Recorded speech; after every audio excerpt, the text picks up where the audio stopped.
In this video, I'm going to walk you through how I fixed the wine error that was showing up on Kali Linux. The error message was something like wine cannot find and followed by a Python traceback that pointed to a file called bee.py. When I saw this, I knew the issue was related to wine not having Python properly set up inside its environment. So here's exactly what I did to fix it. First, I typed those in the terminal to see the files in the current folder, and I noticed there was a file named install.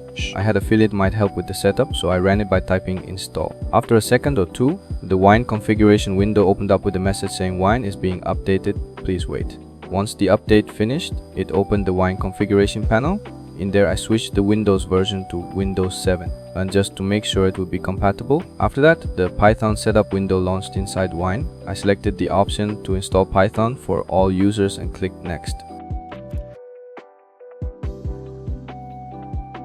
And the installation went ahead and completed successfully. Right after that, Wine launched another installer, this time 4.32, which is a Python extension needed for some Windows functionality.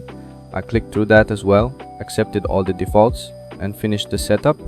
Once that was done, I went back to the terminal. Now the script automatically started collecting pinstaller version 3.0. It downloaded all the required packages and installed them without any problem.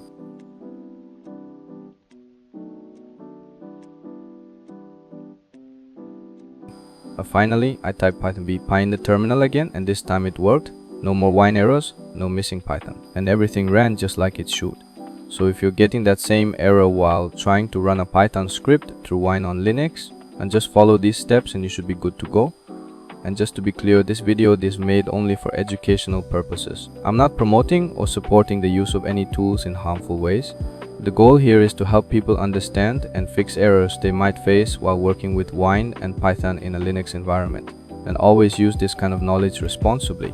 Thanks for watching, and if this helped you out, feel free to leave a like on the video and subscribe for more helpful content like this. See you in the next one.